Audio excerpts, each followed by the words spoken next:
सपनों के पीछे का रहस्य, चाणक्य के 7 नियम जो बदल देंगे आपकी जिंदगी। एक भावनात्मक शुरुआत। क्या आपने कभी रात के सन्नाटे में अपनी छत की ओर देखते हुए सोचा है कि आपकी जिंदगी कहां जा रही है?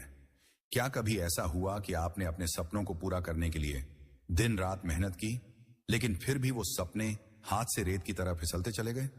शायद आपने भी उस दर्द को महसूस किया हो, जब आपके अपने ही लोग, आपके दोस्त, आपके रिश्तेदार, यहां तक कि वो लोग जिन्हें आपने कभी नुकसान नहीं पहुंचाया, आपके खिलाफ हो गए। उनकी आंखों में जलन, उनके शब्दों में कटाक्ष और उनके मन में आपके लिए सिर्फ ईर्ष्या। क्यों? क्योंकि आप कुछ बड़ा करना चाहते थे, क्योंकि आपने हार नहीं मानी।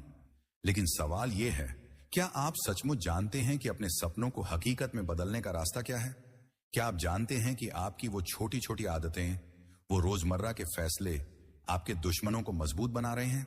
आज मैं आपको एक ऐसी कहानी सुनाने जा रहा हूं, एक ऐसी सीख देने जा रहा हूं जो न सिर्फ आपके दिल को छुएगी बल्कि आपके दिमाग को भी झकझोर देगी। यह कहानी है चाणक्य की, उस महान गुरु की जिसने एक साधारण लड़के को चंद्रगुप्त मौर्य बनाया, और उनके उन 7 रहस्यों की जो अगर आप समझ लें तो न सिर्फ पैसा कमाएंगे बल्कि अपने दुश्मनों को भी हैरान कर देंगे। लेकिन याद रखिए, ये रहस्य इतने शक्तिशाली हैं कि इन्हें कभी किसी को नहीं बताना। तैयार हैं? तो चलिए इस सफर की शुरुआत करते हैं। पहला दृश्य, एक आम इंसान की जिंदगी। कल्पना कीजिए, एक छोटे से गांव में रहता है रवि। रवि की उम्र 28 साल, सपने बड़े लेकिन जेब खाली। हर सुबह वो अपने पिता की पुरानी साइकिल पर निकलता है, गांव के बाहर खेतों में काम करने। दिन भर पसीना बहाता है, लेकिन शाम को जब घर लौटता है तो उसकी मां की आंखों में वही सवाल, बेटा कब तक ऐसे ही चलेगा? रवि के पास जवाब नहीं होता। वो बस मुस्कुरा देता है और कहता है, मां, एक दिन सब ठीक हो जाएगा। लेकिन रात को जब वो अपनी चारपाई पर लेटता है तो उसके मन में सवाल उठते हैं, क्या सचमुच सब ठीक होगा? क्या मेहनत ही काफी है? एक दिन गांव में मेला लगता है। रवि वहां जाता है और वहां उसे मिलता है एक पुराना दोस्त, सचिन। सचिन, जो कभी रवि के साथ स्कूल में पढ़ता था, आज एक बड़ी गाड़ी में आया है। सूट पहने, चमचमाती घड़ी और चेहरे पर वो आत्मविश्वास जो रवि ने कभी अपने आप में नहीं देखा। सचिन रवि को देखकर हंसता है और कहता है, क्या हाल बना रखा है यार, अभी भी खेतों में पसीना बहा रहा है? अरे मेहनत से कुछ नहीं होता, दिमाग लगाना पड़ता है। रवि चुपचाप सुनता है, लेकिन अंदर ही अंदर वो जल रहा होता है। उसे गुस्सा आता है, लेकिन साथ ही एक सवाल भी, क्या सचमुच मेहनत बेकार है? आप में से कितने लोग रवि की जगह खुद को देख रहे हैं?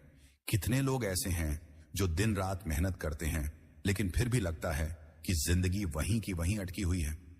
और कितने लोग ऐसे हैं जो अपने आसपास सचिन जैसे लोगों को देखकर जलते हैं लेकिन समझ नहीं पाते कि आखिर वो कर क्या रहे हैं जो हम नहीं कर पा रहे?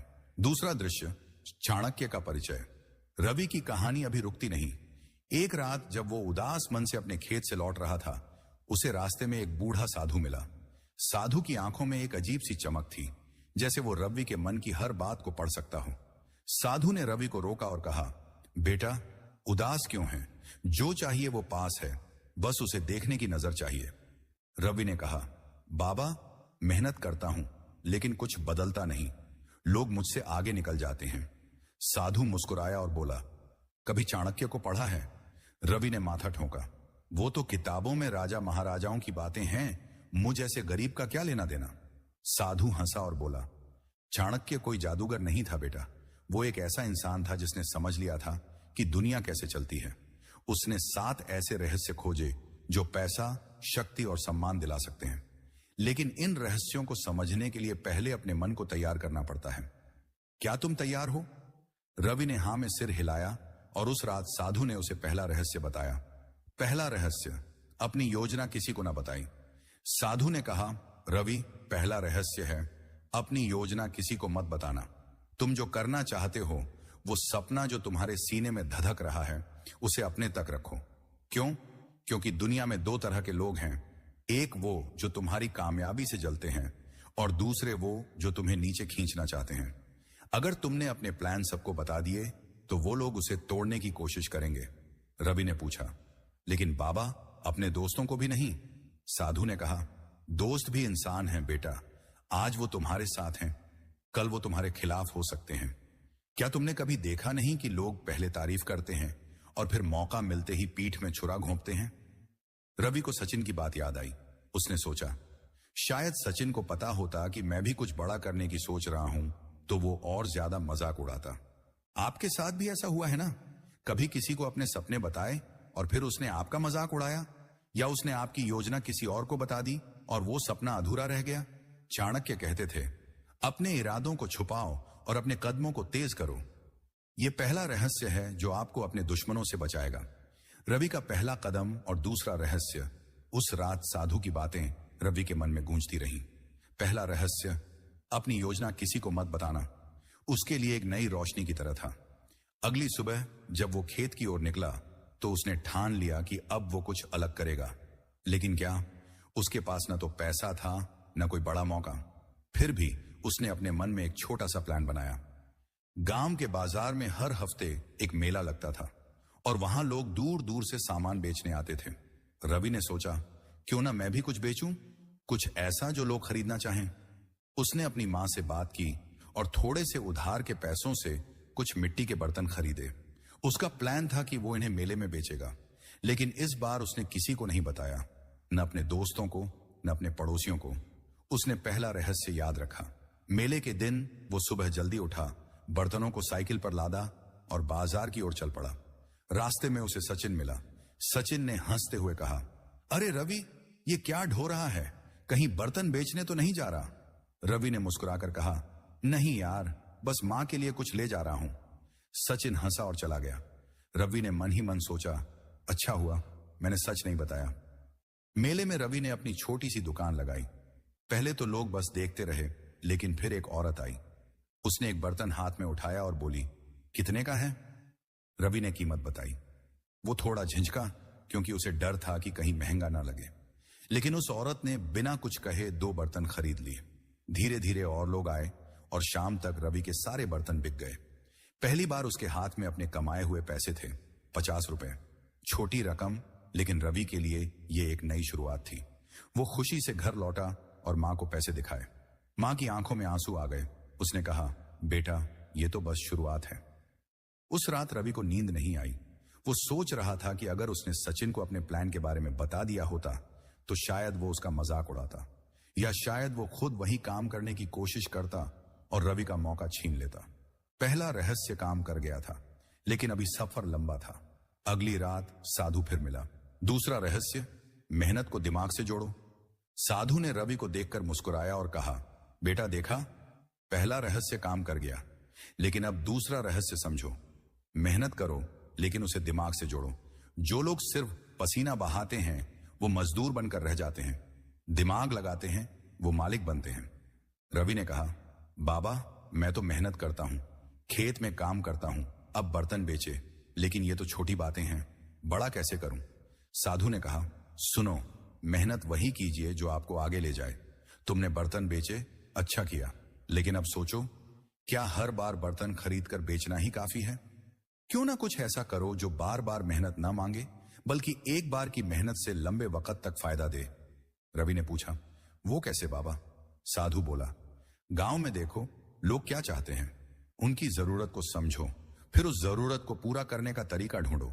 मेहनत को दिमाग से जोड़ने का मतलब है सही समय पर सही काम करना। रवि ने उस रात सोचा। उसे याद आया कि गांव में लोग अक्सर शिकायत करते थे कि बाजार से अच्छी सब्जियां नहीं मिलती, जो मिलती हैं वो या तो महंगी होती हैं या खराब। रवि ने सोचा, क्यों ना मैं अपने खेत में सब्जियां उगाऊं और उन्हें मेले में बेचूं। यह विचार उसके लिए नया था, लेकिन उसे डर भी था, अगर फसल खराब हो गई तो, अगर लोग न खरीदे तो। फिर उसे साधु की बात याद आई, मेहनत को दिमाग से जोड़ो। उसने फैसला किया कि वो कोशिश करेगा। रवि का संघर्ष और भावनात्मक मोड़। अगले दिन रवि ने अपने खेत में काम शुरू किया। उसने अपने पिता से कुछ बीज मांगे और एक छोटे से हिस्से में सब्जियां बो दी। दिन रात मेहनत की, पानी देना, खाद डालना, कीड़े हटाना, सब कुछ उसने अकेले किया। लेकिन कुछ दिनों बाद बारिश हुई, तेज बारिश। रवि का खेत पानी से भर गया। जो थोड़ी बहुत फसल उग रही थी वो बर्बाद हो गई। रवि खेत के किनारे बैठकर रोने लगा। उसे लगा, शायद मैं कुछ बड़ा करने लायक ही नहीं हूं, शायद सचिन सही था। उसी वक्त उसकी मां आई। उसने रवि को गले लगाया और कहा, बेटा हार मत मानो। जो लोग बड़े बनते हैं वो बार बार गिरते हैं, लेकिन वो उठते भी हैं। मां की बात सुनकर रवि के मन में फिर से हिम्मत आई। उसने सोचा, शायद ये मेरा इम्तिहान है। उसने दोबारा कोशिश करने का फैसला किया। इस बार उसने दिमाग लगाया। उसने गांव के एक बूढ़े किसान से सलाह ली और जाना कि बारिश से बचने के लिए खेत में नालियां कैसे बनानी चाहिए। उसने फिर से बीज बोए, लेकिन इस बार उसने सावधानी बरती। कुछ हफ्तों बाद फसल तैयार हुई। हरी भरी सब्जियां, टमाटर, भिंडी, पालक। रवि ने उन्हें मेले में बेचा। इस बार उसे 200 रुपये मिले। लोग उसकी तारीफ करने लगे। एक आदमी ने कहा, रवि, ये सब्जियां तो शहर से भी अच्छी हैं, अगली बार और लाना। रवि की आंखों में चमक थी। उसे लगा कि दूसरा रहस्य भी काम कर गया। मेहनत को दिमाग से जोड़ने से नतीजे बदल गए थे। क्या आपके साथ भी ऐसा हुआ है? क्या कभी आपने मेहनत की लेकिन नतीजा नहीं मिला? और क्या कभी ऐसा हुआ कि थोड़ा सा दिमाग लगाने से सब बदल गया? चाणक्य कहते थे, मेहनत सोने की खान है, लेकिन उसे खोदने के लिए सही औजार चाहिए। दूसरा रहस्य यही है, अंधी मेहनत मत करो, समझदारी से काम करो। रवि का उत्साह और नई चुनौती, रवि की छोटी सी जीत ने उसके मन में एक नया जोश भर दिया था। अब वो हर हफ्ते मेले में सब्जियां बेचने लगा। उसकी कमाई बढ़ने लगी। 200 रुपए से 500 रुपए, फिर 700 रुपए। गांव में लोग उसकी तारीफ करने लगे। उसकी मां का चेहरा खिल उठा। पहली बार रवि को लगा कि शायद वो सचमुच कुछ बड़ा कर सकता है। उसने सोचा, अगर मैं और मेहनत करूं और खेत को बढ़ाऊं तो शायद एक दिन मैं सचिन से भी आगे निकल जाऊं। यह ख्याल उसे रातों को नींद नहीं आने देता था। लेकिन हर कामयाबी के साथ एक नई चुनौती भी आती है। एक दिन जब रवि मेले से लौट रहा था, उसे रास्ते में सचिन फिर मिला। इस बार सचिन के चेहरे पर वो हंसी नहीं थी। उसने रवि को ऊपर से नीचे तक देखा और कहा, सुना है तू अब सब्जियां बेच रहा है? ठीक है, छोटा मोटा काम कर ले, लेकिन ये मत सोचना कि तू मुझसे आगे निकल जाएगा। रवि ने कुछ नहीं कहा, बस मुस्कुराया और चला गया। लेकिन सचिन की बात उसके मन में चुभ गई। उसे लगा कि शायद सचिन उससे जल रहा है। उसी रात रवि को फिर से साधु मिला। साधु ने उसकी आंखों में चमक देखी और कहा, बेटा, कामयाबी की शुरुआत अच्छी है, लेकिन अब तीसरा रहस्य सीखने का वक्त है। रवि ने उत्साह से कहा, बताइए बाबा, मैं तैयार हूं। तीसरा रहस्य, समय को अपना हथियार बनाओ। साधु ने कहा, तीसरा रहस्य है, समय को अपना हथियार बनाओ। जो लोग समय की कीमत नहीं समझते वो जिंदगी भर पछताते हैं, और जो इसे समझ लेते हैं वो दुनिया जीत लेते हैं। रवि ने पूछा, बाबा, समय तो सबके पास है, फिर इसमें खास क्या है? साधु मुस्कुराया और बोला, समय सबके पास बराबर है, लेकिन उसे इस्तेमाल करने का तरीका अलग अलग होता है। तुम क्या सोचते हो कि सचिन तुमसे आगे कैसे निकल गया? रवि ने कहा, शायद उसके पास पैसा था, मौके थे। साधु ने सिर हिलाया और बोला, नहीं बेटा, उसने समय का सही इस्तेमाल किया। जब तुम खेतों में पसीना बहा रहे थे, वो बाजार में लोगों से मिल रहा था, रास्ते बना रहा था। मेहनत जरूरी है, लेकिन सही वक्त पर सही काम करना उससे भी जरूरी है। साधु ने आगे कहा, अब तुम्हें सोचना है, अपने काम को बड़ा करने का सही समय कब है। अगर तुमने मौके को पहचाना तो कोई तुम्हें रोक नहीं सकता, और अगर चूक गए तो सालों की मेहनत बेकार हो जाएगी। रवि ने सोचना शुरू किया। उसे याद आया कि गांव में लोग अक्सर सर्दियों में सब्जियों की कमी की शिकायत करते थे। गर्मियों में तो खेतों में कुछ ना कुछ उग जाता था, लेकिन सर्दियों में ज्यादातर लोग बाजार पर निर्भर रहते थे। रवि ने सोचा, अगर मैं सर्दियों के लिए अभी से तैयारी करूं तो शायद मैं कुछ बड़ा कर सकूं। उसने साधु से पूछा, बाबा, अगर मैं सर्दियों में सब्जियां उगाऊं तो क्या यह सही समय होगा? साधु ने कहा, बेटा, समय को देखो, समझो और फिर उसका फायदा उठाओ। यही चाणक्य की नीति है। रवि की तैयारी और भावनात्मक उलझन। रवि ने फैसला किया कि वो सर्दियों के लिए अभी से अगले दिन से रवि ने अपनी योजना पर काम शुरू कर दिया। उसने अपने खेत का एक हिस्सा चुना और सर्दियों में उगने वाली फसलों, गाजर, मूली, गोभी के बीज खरीदे। लेकिन इसके लिए उसे और पैसे चाहिए थे। उसने अपनी मां से बात की। मां ने कहा, बेटा, हमारे पास जो थोड़ा बहुत गहना है उसे बेच दो, मुझे बस तुझ पर भरोसा है। रवि की आंखें नम हो गईं। उसने मां के हाथों को चूमा और कहा, मां, मैं तुम्हें कभी निराश नहीं करूंगा। रवि ने गहने बेचे और सारा पैसा खेत में लगाने की तैयारी शुरू कर दी। दिन रात मेहनत की, लेकिन इस बार उसने तीसरे रहस्य को याद रखा, सही समय का इंतजार। सर्दियां आने में अभी 2 महीने बाकी थे। उसने सोचा, अगर मैं अभी से तैयारी करूं तो जब सर्दियां आएंगी मेरी फसल तैयार होगी। उसने खेत में नालियां बनाई, पानी की व्यवस्था की और बीज बो दी। लेकिन मुश्किलें अभी खत्म नहीं हुई थीं। एक दिन जब वो खेत में काम कर रहा था, गांव का एक बड़ा जमींदार रघु वहां आया। रघु ने रवि को देखा और कहा, सुना है तू अब बड़ा आदमी बनने की सोच रहा है।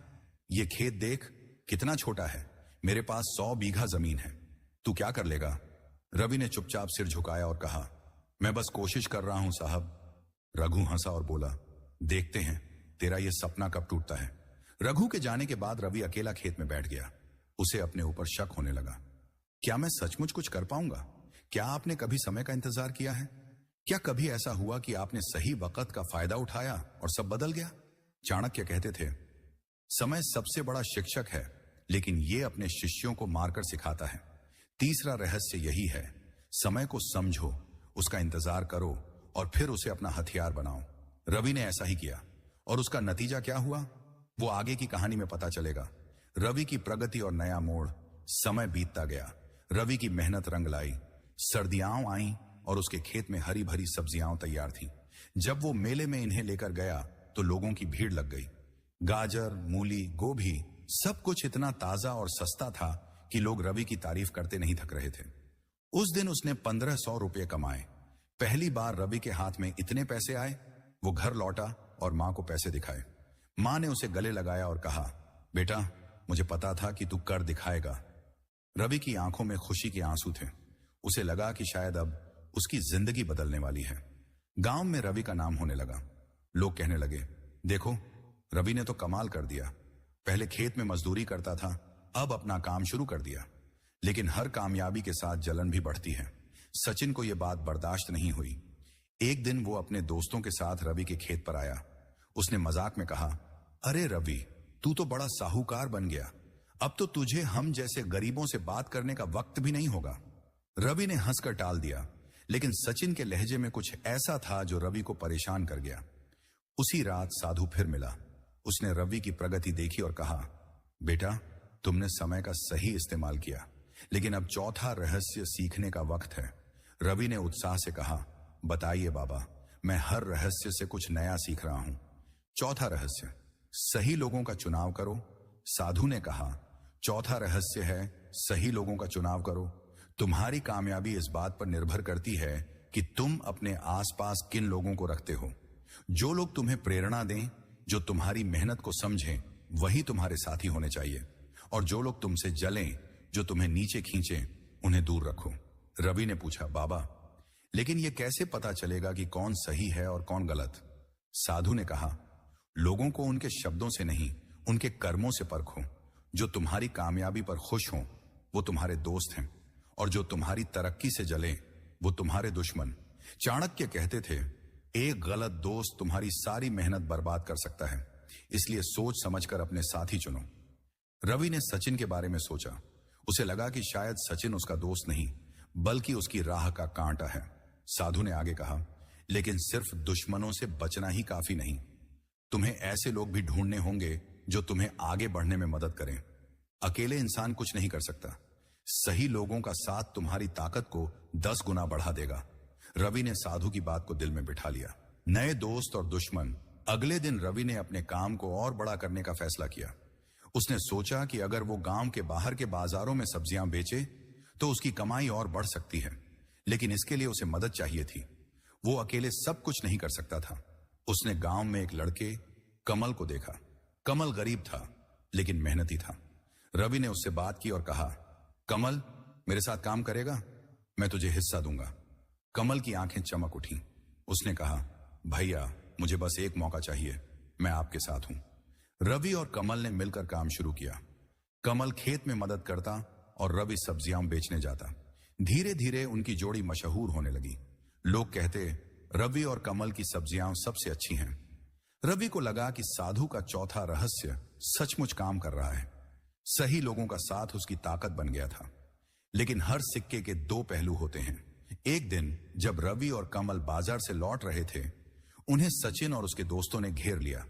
सचिन ने गुस्से में कहा, रवि तू बहुत उड़ रहा है, लगता है तुझे सबक सिखाना पड़ेगा। रवि ने शांति से कहा, सचिन, मैंने तेरा क्या बिगाड़ा है? सचिन ने ठहाका लगाया और बोला, तेरी कामयाबी ही मेरा नुकसान है। तू जितना आगे बढ़ेगा मुझे उतना गुस्सा आएगा। कहकर वो चला गया। उस रात रवि उदास हो गया। उसे समझ नहीं आ रहा था कि सचिन उससे इतनी नफरत क्यों करता है। कमल ने उसे ढांढस बंधाया और कहा, भैया, ऐसे लोग हमेशा रहेंगे, हमें रुकना नहीं है। रवि को कमल की बात से हिम्मत मिली। उसे लगा कि सही दोस्त उसकी ढाल बन सकता है और गलत लोग उसकी राह में रोड़े। क्या आपके जीवन में भी ऐसे लोग हैं? कुछ जो आपको प्रेरणा देते हैं और कुछ जो आपकी कामयाबी से जलते हैं? आपने अपने दोस्त कैसे चुने? चाणक्य कहते थे, साथी वही अच्छा जो संकट में साथ दे। चौथा रहस्य यही है, सही लोगों का चुनाव करो, क्योंकि वो आपकी कामयाबी की नींव होंगे। रवि की बढ़ती कामयाबी और नई मुसीबत रवि और कमल की मेहनत रंग ला रही थी। अब वो सिर्फ गांव के मेले में नहीं, बल्कि पास के कस्बे के बाजार में भी सब्जियां बेचने लगे। उनकी कमाई 1500 रुपये से बढ़कर 3000 रुपये तक पहुंच गई। रवि ने अपनी मां के लिए एक नया शॉल खरीदा और घर की मरम्मत के लिए कुछ पैसे जोड़े। गांव में लोग अब उसे सम्मान से देखने लगे। एक दिन गांव के सरपंच ने रवि को बुलाया और कहा, बेटा, तूने हमारे गांव का नाम रोशन किया है, आगे बढ़ते रहो। रवि का सीना गर्व से चौड़ा हो गया। उसे लगा कि शायद अब वो सचमुच अपने सपनों के करीब पहुंच रहा है। लेकिन कामयाबी की राह कभी आसान नहीं होती। एक रात जब रवि और कमल खेत में पानी दे रहे थे, उन्हें कुछ अजीब लगा। खेत का एक हिस्सा सूखा हुआ था, जैसे पानी वहां पहुंच ही नहीं रहा हो। रवि ने जांच की तो पता चला कि खेत को पानी देने वाली नहर में किसी ने मिट्टी डालकर रास्ता रोक दिया था। रवि को शक हुआ। उसने कमल से कहा, यह किसी की शरारत है। कमल ने कहा, भैया, मुझे लगता है सचिन का हाथ है, वो आपसे जलता है।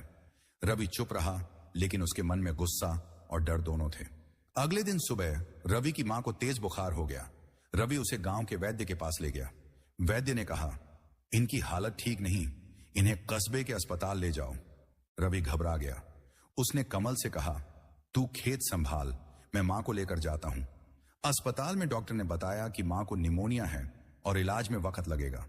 रवि के पास जितने पैसे थे वो इलाज में लग गए।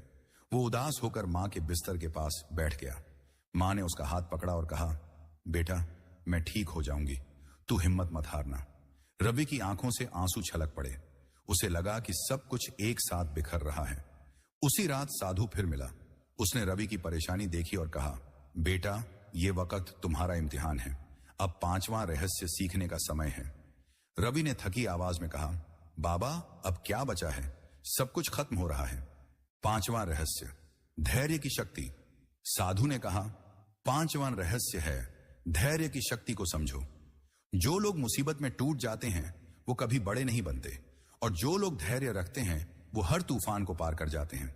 रवि ने कहा, बाबा, लेकिन मेरी मां बीमार है, मेरा खेत बर्बाद हो रहा है, मैं कितना धैर्य रखूं? साधु ने जवाब दिया, धैर्य का मतलब हाथ पर हाथ रखकर बैठना नहीं। धैर्य का मतलब है संकट में भी सही फैसले लेना, हिम्मत न हारना। चाणक्य कहते थे, जो इंसान धैर्य रखता है उसके लिए समय खुद रास्ता बना देता है। साधु ने आगे कहा, तुम्हारी मां की बीमारी एक इम्तिहान है, खेत की मुसीबत एक चुनौती है। अगर तुमने अभी हार मान ली तो तुम्हारा सारा संघर्ष बेकार हो जाएगा, लेकिन अगर तुमने धैर्य रखा तो यह वक्त भी गुजर जाएगा। रवि ने साधु की बात सुनी और मन ही मन ठान लिया कि वो हार नहीं मानेगा। रवि का संघर्ष और भावनात्मक जीत। अगले दिन रवि ने कमल को बुलाया और कहा, हमें खेत ठीक करना है, भी चलता रहेगा। कमल ने कहा, भैया, मैं आपके साथ हूं। दोनों ने मिलकर नहर की मिट्टी हटाई और पानी का रास्ता साफ किया। रवि ने गांव के कुछ लोगों से उधार लिया और मां के इलाज का इंतजाम किया। दिन रात वो अस्पताल और खेत के बीच दौड़ता रहा। कई रातें ऐसी बीती जब वो सो नहीं पाया। उसे सचिन पर शक था, लेकिन अभी उसका सामना करने का वक्त नहीं था। एक हफ्ते बाद मां की हालत में सुधार हुआ। डॉक्टर ने कहा, अब खतरा टल गया है। रवि ने राहत की सांस ली। उसी दिन वो खेत गया। फसल अभी भी बची हुई थी। उसने कमल के साथ मिलकर सब्जियां तैयार की और बाजार ले गया। इस बार उसकी कमाई 2000 रुपए हुई। वो पैसे लेकर मां के पास गया और कहा, मां, ये तुम्हारे लिए, तुम ठीक हो जाओ, बस मेरे लिए यही काफी है। मां ने उसकी पीठ थपथपाई और कहा, बेटा, तूने मुझे बचा लिया, उस रात रवि ने सोचा कि अगर उसने धैर्य न रखा होता तो शायद वो सब कुछ खो देता। मां की बीमारी, खेत की मुसीबत, ये सब उसे तोड़ सकते थे, लेकिन धैर्य ने उसे बचाया। उसे साधु की बात याद आई, समय खुद रास्ता बना देता है। क्या आपने कभी मुसीबत में धैर्य रखा है? क्या कभी ऐसा हुआ कि सब कुछ खत्म लग रहा था, लेकिन आपने हिम्मत नहीं हारी और फिर सब ठीक हो गया? चाणक्य कहते थे, धैर्य वो चाबी है जो हर ताले को खोल देती है। 5वां रहस्य यही है, संकट में धैर्य रखो, क्योंकि वो तुम्हारी सबसे बड़ी ताकत है। रवि की नई चुनौती और दुश्मन की साजिश। रवि की मां की तबीयत में सुधार और बाजार में उसकी कामयाबी ने उसे नई ऊर्जा दी थी। वो अब और भी आत्मविश्वास से भरा हुआ था। उसने और कमल ने मिलकर खेत को और बड़ा करने का फैसला किया। उन्होंने गांव के कुछ और लोगों को काम पर रखा और सब्जियों की किस्में बढ़ा दी। अब वो न सिर्फ सब्जियां बेच रहे थे, बल्कि अनाज और फल भी उगा रहे थे। रवि का नाम अब गांव से बाहर भी फैलने लगा था। लोग दूर दूर से उसकी फसल खरीदने आने लगे। लेकिन जहां कामयाबी होती है, वहां दुश्मन भी बढ़ते हैं। सचिन, जो पहले से ही रवि की तरक्की से जल रहा था, अब और भी परेशान हो गया। उसने ठान लिया कि वो रवि को सबक सिखाएगा। एक दिन जब रवि बाजार में सब्जियां बेच रहा था, उसे पता चला कि उसके कुछ ग्राहक अचानक उससे सामान खरीदना बंद कर रहे हैं। वो हैरान था। उसने एक ग्राहक से पूछा, भैया क्या बात है, आपने इस बार मेरी दुकान से कुछ नहीं लिया? ग्राहक ने कहा, सुना है तुम्हारी सब्जियों में कीड़े हैं। लोग कह रहे हैं कि तुम घटिया माल बेचते हो। रवि चौंक गया। उसने कहा, यह झूठ है, मेरी फसल सबसे अच्छी है। लेकिन ग्राहक ने कंधे उचकाए और चला गया। रवि को समझ नहीं आ रहा था कि ये अफवाहें कौन फैला रहा है।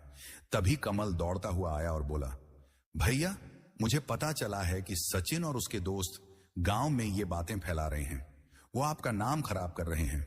रवि का चेहरा गुस्से से लाल हो गया। उसने कहा, यह बहुत गलत है, मैंने कभी किसी का बुरा नहीं किया। कमल ने कहा, भैया अब क्या करें? रवि ने कहा, मैं सचिन से बात करूंगा। लेकिन कमल ने मना किया, नहीं भैया, वो आपकी बात नहीं सुनेगा, वो तो आपसे और भी जलता है। उसी रात रवि उदास मन से खेत में बैठा था। तभी साधु आया। उसने रवि की परेशानी देखी और कहा, बेटा अब छठा रहस्य सीखने का वक्त है। रवि ने थकी आवाज में कहा, बाबा मेरे दुश्मन मुझे बर्बाद करने पर तुले हैं, मैं क्या करूं? छठा रहस्य, अपने दुश्मनों को समझो। साधु ने कहा, छठा रहस्य है, अपने दुश्मनों को समझो। जो लोग तुमसे जलते हैं उनके मन में क्या चल रहा है, यह जानना जरूरी है। अगर तुम अपने दुश्मन की कमजोरी और उसकी सोच को समझ लोगे तो तुम उसे हरा सकते हो। रवि ने पूछा, बाबा लेकिन सचिन तो बस मुझसे नफरत करता है, उसकी सोच क्या होगी? साधु ने कहा, दुश्मन की सोच को समझने के लिए तुम्हें उसके जैसा सोचना होगा। सचिन तुमसे जलता है क्योंकि वो तुम्हारी कामयाबी को अपना अपमान समझता है। वो चाहता है कि तुम असफल हो जाओ ताकि वो खुद को बेहतर साबित कर सके। लेकिन उसकी ये जलन उसकी कमजोरी है। तुम्हें उसकी इस कमजोरी का फायदा उठाना होगा। रवि ने कहा, लेकिन कैसे बाबा? साधु ने जवाब दिया, चाणक्य कहते थे, दुश्मन को हराने के लिए पहले उसे जानो। तुम्हें पता लगाना होगा कि सचिन क्या चाहता है, उसकी क्या योजना है, फिर तुम उसके खिलाफ रणनीति बना सकते हो। लेकिन याद रखो, गुस्से में कोई फैसला मत करना, शांति से सोचो और कदम उठाओ। रवि ने साधु की बात को ध्यान से सुना और मन ही मन एक योजना बनानी शुरू की। रवि की रणनीति और भावनात्मक जीत। अगले दिन रवि ने कमल को बुलाया और कहा, हमें सचिन की साजिश का जवाब देना होगा, लेकिन समझदारी से। कमल ने पूछा, क्या करें भैया? रवि ने कहा, पहले तो हमें पता लगाना होगा कि वो और क्या करने वाला है। शायद वो मेरी फसल को नुकसान पहुंचाने की कोशिश करे। हमें खेत की सुरक्षा करनी होगी। उसने गांव के कुछ भरोसेमंद लोगों को खेत की रखवाली के लिए रखा। इसके बाद रवि ने गांव के सरपंच से मिलकर अपनी समस्या बताई। सरपंच ने कहा, बेटा मैं तुम्हारे साथ हूं। अगर सचिन ने कोई गलत हरकत की तो मैं उससे बात करूंगा। रवि को थोड़ी राहत मिली। फिर उसने बाजार में अपने ग्राहकों से मिलकर सचिन की अफवाहों का खंडन किया। उसने कहा, आप खुद देख लीजिए, मेरी फसल सबसे अच्छी है। अगर किसी को शक हो तो वो मेरे खेत पर आकर देख सकता है। कुछ ग्राहकों ने उसकी बात मानी और उसकी ईमानदारी पर भरोसा किया। लेकिन सचिन रुका नहीं। एक रात जब रवि और कमल खेत में नहीं थे, सचिन और उसके दोस्तों ने खेत में आग लगाने की कोशिश की। लेकिन रवि ने पहले से ही रखवाली का इंतजाम कर रखा था। गांव के लोगों ने सचिन को पकड़ लिया और सरपंच के पास ले गए। सरपंच ने सचिन को डांटा और कहा, तुम्हें शर्म आनी चाहिए। रवि ने कभी तुम्हारा बुरा नहीं किया और तुम उसकी मेहनत को बर्बाद करने पर तुले हो। सचिन शर्मिंदा हो गया। उसने माफी मांगी और वादा किया कि वो दोबारा ऐसी हरकत नहीं करेगा। रवि ने सचिन को माफ कर दिया, लेकिन उसने मन ही मन सोचा, मैंने अपने दुश्मन को समझा और उसकी साजिश को नाकाम कर दिया। उस रात साधु मिला और बोला, बेटा तुमने छठा रहस्य सीख लिया, अब तुम्हें कोई नहीं रोक सकता। क्या आपने कभी अपने दुश्मनों को समझने की कोशिश की है? क्या कभी ऐसा हुआ कि आपने उनकी सोच को पढ़कर उनकी साजिश को नाकाम कर दिया? चाणक्य कहते थे, दुश्मन को जानना उसे हराने का पहला कदम है।